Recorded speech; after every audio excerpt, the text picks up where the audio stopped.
Jesus said, "You have heard that it was said to those of old, 'You shall not murder, and whoever murders shall be subject to judgment.' But I say to you all that if you are angry with a sister or brother, you will be liable to judgment. And you will call us, and if you call a sister or brother an idiot, you'll be subject to the council. And if you say you fool, you will be subject to the hell of fire." Yep. Therefore, if you are offering your gift at the altar and you remember that your sister or brother has something against you, leave your gift there before the altar and first go be reconciled to your sister or brother, and then come and offer your gift. Come to favorable terms quickly with your accuser while you are on the way with them, or your accuser may hand you over to the judge, and the judge to the court officer, and you will be thrown into prison. Truly, I tell you, you will never get out until you have paid the last penny.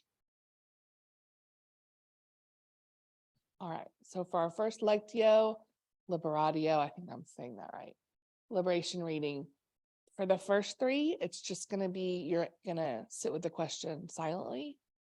And then after the third question, we will have some time to share.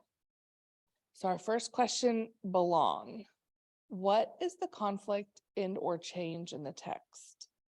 Who, what in the text connects to the story of your family community of origin?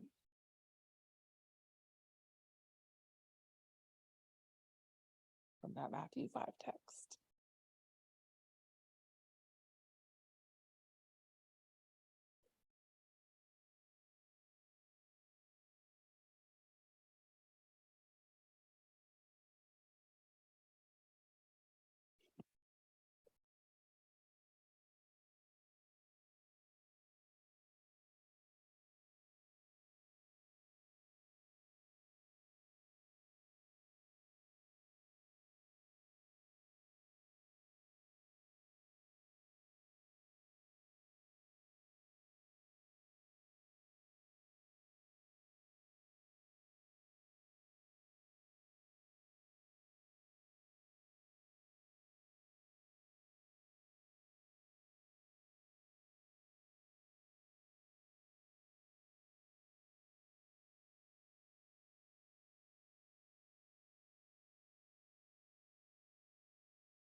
All right, and our next question, if you can make it pop up there, Brian.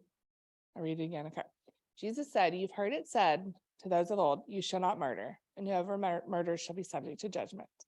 But I say to you all that if you are angry with a sister or brother, you will be liable to judgment. And if you call a sister or brother an idiot, you will be subject to the council. And if you say you fool, you'll be subject to the hell of fire.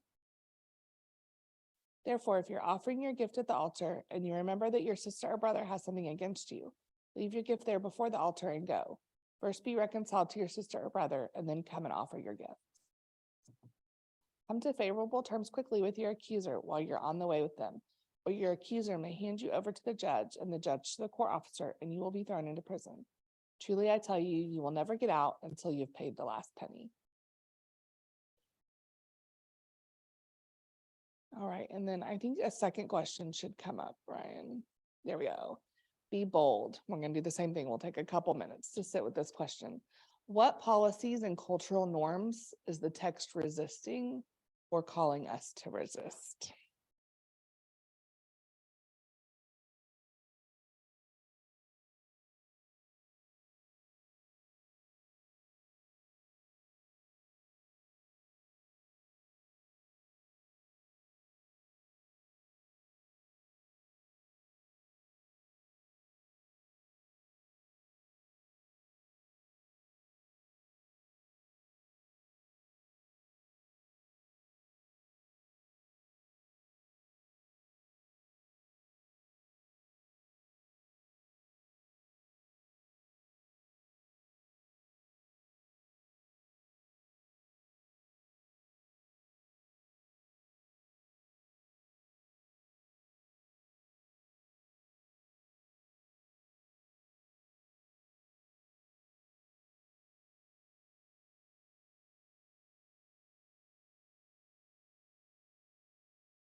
All right.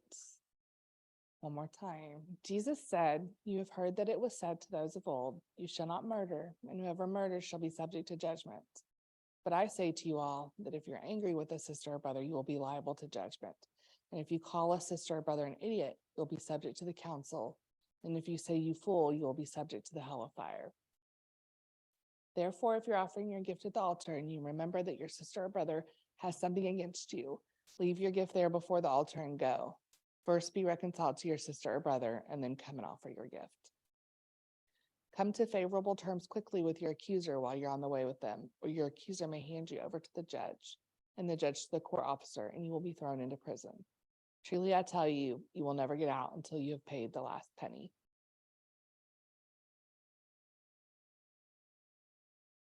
All right, then our third question should pop up.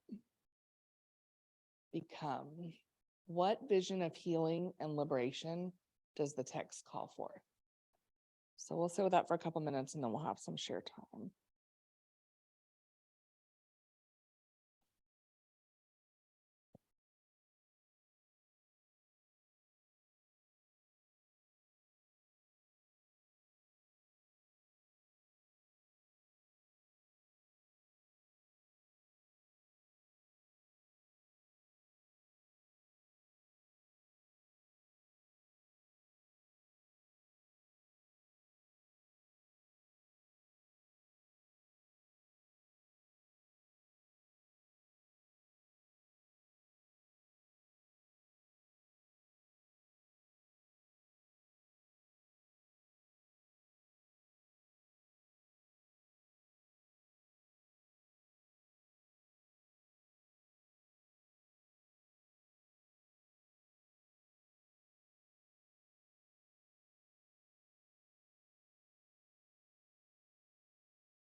All right, let me say a little prayer as we go back around so we can see the questions.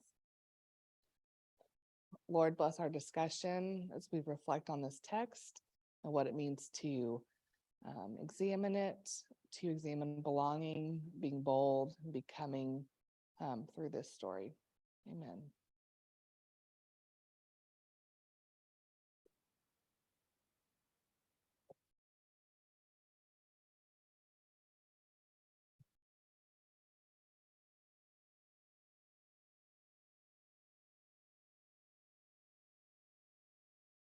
Let's start with belong. What were you sitting with in this questions?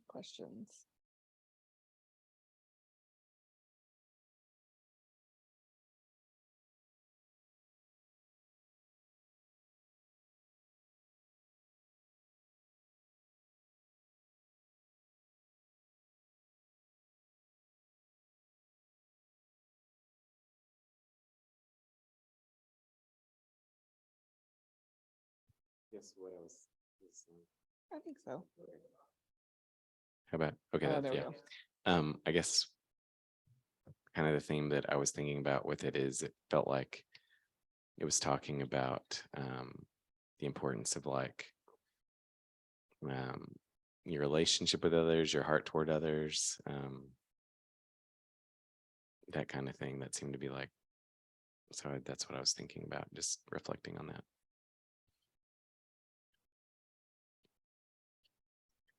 Yeah, I agree. I was reading through this on my phone as we were kind of thinking through the questions, and it seems like Jesus is trying to move here from a posture of like rigid adherence to a set of rules from the Old Testament towards a more relational way of being and connecting with people and guidance. I find some of this is one of these ones where I feel like a deeper dive of study and understanding of the culture and the, you know, basically the context of this passage of what this meant to the people in that time is worthwhile here, because it also is it's hard for me to fully unpack the meaning of some of the things that he's saying just in reading the text, because it's a little inscrutable to me, sitting here in 2023 trying to think about exactly what it means. Yeah, I think that too. Are we talking about kind of like some of the stories about owing someone money for some crops, or are we talking about like hardcore wrongs? Like what? Because it's very optimistic. I feel like when I think about really grasping what he was talking about here. Yeah, there was a footnote to verse 22, the part where it says, "But I tell you that anyone who's angry with a brother or sister," there was a footnote on my little app that says some manuscripts say brother or sister without cause. And so then I was kind of thinking through that, and it was just like, okay, someone, you know, if you are just having a posture of just being angry and just sitting in your anger and your conflict with someone, and not opening yourself to connection or seeing their humanity, if you're seeing them as an object, if that is the posture that you're moving towards, I don't know, that unlocked that little sentence, that piece of advice for me a little bit more, of understanding, okay, it's not about, which is kind of the background I probably grew up in, of just go out, and if you're a really good Christian, like you'll just like not have conflict with anyone. Like it's possible to exist in the world without conflict. You're just not doing it right. Right. You're being too difficult. Right. And this one, I don't know, at least, and maybe, you know, we could unpack at some point to agree or disagree with that footnote, but having that bit of insight of, you know, makes me think of, okay, because we see this, I think, in our world around us, of finding ourselves in a place where we are just bitter or angry or closed off to the outside world.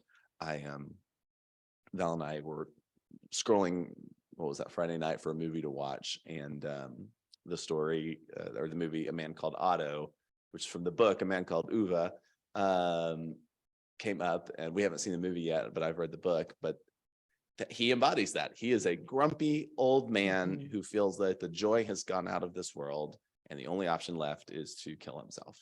And for those of you that know the story, it's about joy finding its way back into his life in unexpected ways. And when I think about that, I think I maybe understand that verse for me a little bit better. Yeah. I will, every single time you read it, and Brian, can you move it to where I can see the text again? Okay, then go one more and one more.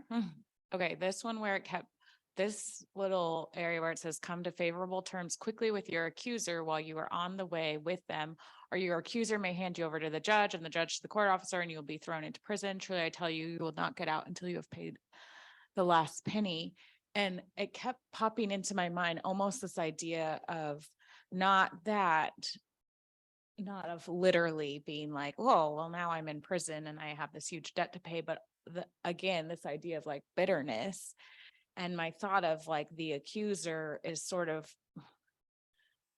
basically anybody that you have conflict with, but it could be ranging in things, you know, from I just don't agree with this person to like this person has hurt me deeply. Like, and this kept popping up into my mind, this idea of like, I don't like the word quickly in there, but like about coming to terms with your accuser. And it's almost like, or else you will be like stuck in this prison. And I thought about it in a case of like, when you have bitterness that just sort of like takes root inside you and lives and grows, it becomes this prison that the more and more it grows, I mean, the more and more you end up paying for it until you have paid everything for it. And it's this like tension for me of like, I always struggle with this tension of like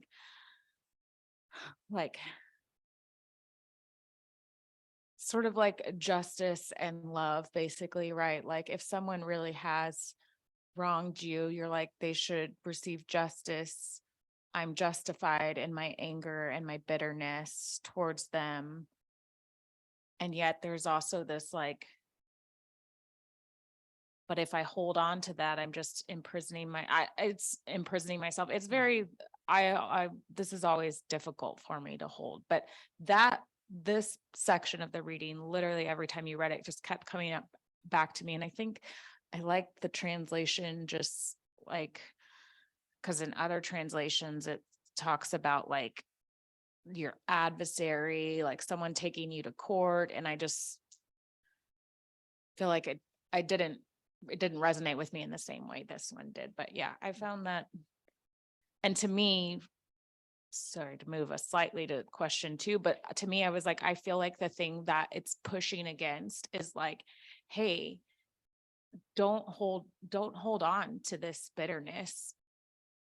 Even when you have all the legitimate reasons to, like, it's not good for you. Yeah. Belle, just like someone said this to me recently. I can't remember if it was one in some of our discussions or what, but like, or it came up somewhere, but like they were talking about like forgiveness being for the forgiver. It's not really for the forgiven, right? Like it's like it's for the forgiveness benefits the person that is forgiving. And that also kind of connects with this idea. Like a few years ago, I was listening to NPR and someone was talking about like what it means to apologize and what makes a good apology and what doesn't. And what struck me about that is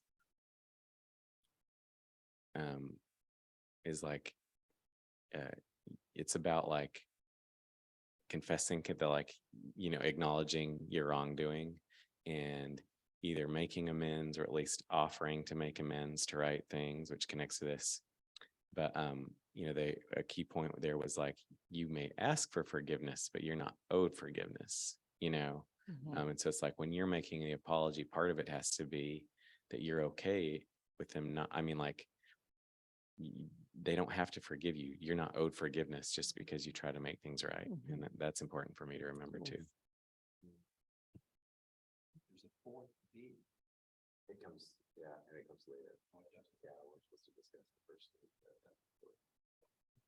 All right, what do you can feel free to move on to whatever you thought about be bold or become.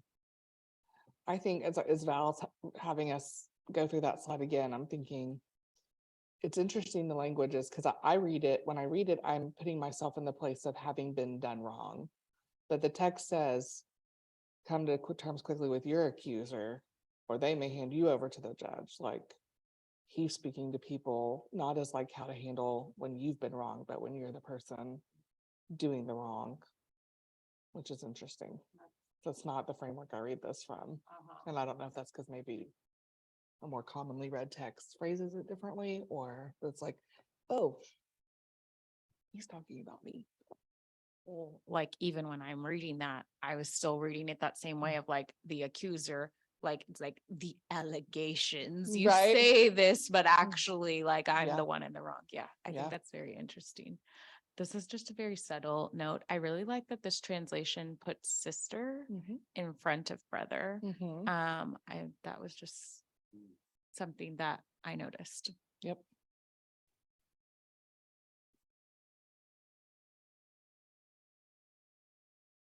What vision of healing and liberation do you feel like this calls forth?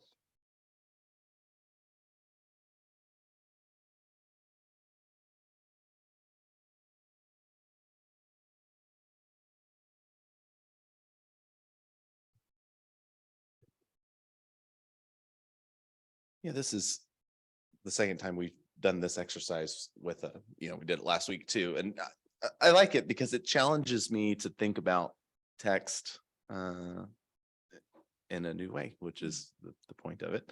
And so I've enjoyed our discussion already of like, because this whole stretch is very like to read through here is even, if you scroll up or you look before and after on the verses, it's like a very judgy Jesus, or like very like, there's tension in these words for me at a surface level. If you're just sort of like, I'm just going to read this and just like let the first reading of the passage, sort of wash over me. And it feels very like, oh, we're talking about, debtors and not getting out till paying the last penny, and fires of hell and judgment. And, there's the verse right after this, not to expand our scope, is the whole, adultery, and just even looking at a woman is to commit adultery. And that's a very like tricky passage unto itself, without context. But sitting here and unpacking it, I'm enjoying kind of the direction of our discussion so far of understanding this is, I think, a message about introspection, of understanding your own mental hurdles, whether it's if you're in conflict with someone and you're going to this inevitable conclusion, understand what ways you're in the wrong. Don't be so stubborn or hard-headed as to just charge forward to the inevitable conclusion, which may be, in his example, in Jesus's example, getting thrown in jail and not getting out till you pay the last penny type of thing. But understand, like, basically, as they say, it takes two people to make conflict. And so if your disposition is only such of looking at the fault in someone else and not seeing your own, to me, as I read this, it's a invitation to be reflective of our own agency and how we get into difficult situations. And so I like that. So for me, the healing and liberation part is that invitation to come there. I was thinking about bitterness, and there's that saying, something to the effect of holding on to bitterness is like eating poison and expecting it to kill your enemies. That's, I think, maybe similar, of what Jesus is saying here in a sense. And bitterness or anger or a lot of these big emotions that he's talking about can feel, when we wrap ourselves in that blanket, it can feel really comfortable to be angry or bitter, or so convinced in a conflict that I'm right, that I'm like, well, let's go to court, bring it, for it. And in those moments, we need the self-awareness to go, okay, how am I, how is my agency of how I'm conducting myself, my posture of, how I am being in the universe, how is it intersecting with this event, and understanding that we have responsibility in that. I've been watching the Murdaugh murders on Netflix, and it's just such an unbelievable story of, you're like, at some point these were just people, and now like they're barely people, like they're just like vessels of, evil Like, how sounds did it so happen? dramatic, but just like, how did you go from just being a person to truly having no conscience about what you do? And when some of the family members were killed, the police came to the parents of people who had been killed by this family and said, you'll be a suspect as someone who's been bitter about your child dying, somehow involved, relate to these people. And, when one of the girls' dads is like, that was a fair concern because it's crossed my mind. And in the end, I knew that wouldn't bring me any relief. And patiently waiting for justice to sort itself out. And because I take this story into consideration, I think even at the moment where they are now finally facing some sort of justice for something, they're not sorry, and they're not admitting, or they're still trying to buy their way out of the system, still trying to blackmail people to get out of the system. And so you just think, man, like this takes into account, I think, a soft level of wrong and I guess because it says be reconciled. You're like, man, it takes two to, in conflict, it takes two to reconcile. And I remember being afraid reading this passage when I was growing up, like, oh man, if I'm still mad at my brother about something, or if somebody really did me something wrong and they're not willing to make it right, I'm gonna burn in the hellfires. Like that felt really uncomfortable. And so I do wonder, did Jesus mean more of an emotional prison and not like literally, if you can't forgive someone who wasn't sorry, you'll burn? And I don't know. There's so many questions about the layers of how deep this goes, who he was. I would love to know more of what context was he talking of. Well, and I think a lot of times with like with forgiveness, we think that in order to have forgiven someone or be forgiven, we have to have no feelings or somatic responses to that story or event. Yeah. And I really think that is a lie.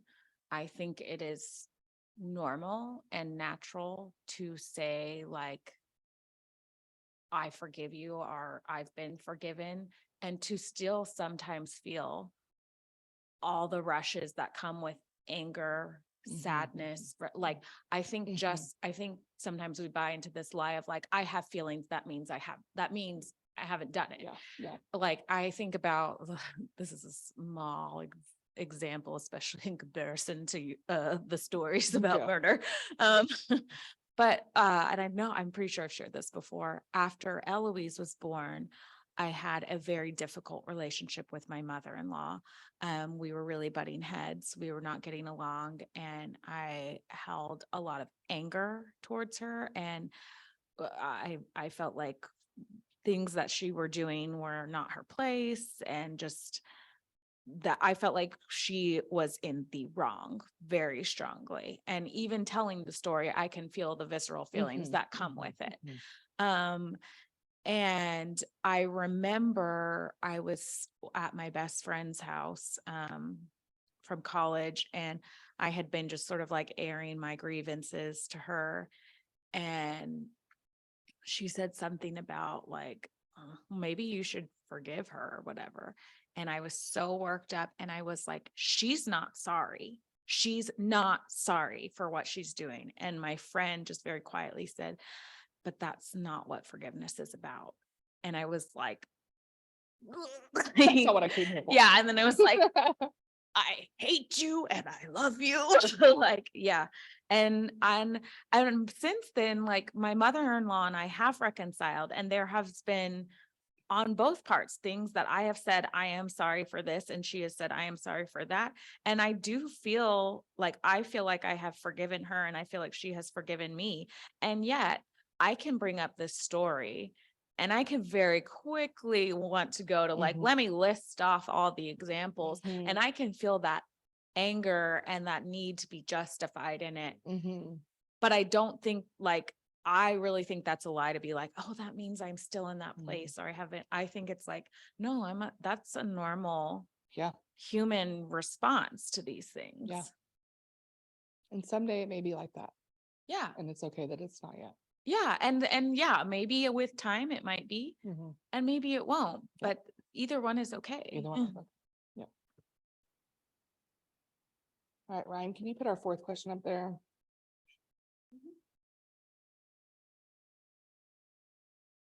Be still. What is the text calling you to pay attention to in yourself to more fully support this resistance and vision? That feels really personal. Let's sit with that for a minute or two. What is the text calling you to pay attention to in yourself to more fully support this resistance and vision?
Lord, this is a difficult passage to sit with because we want to be the accuser and never the person in the wrong.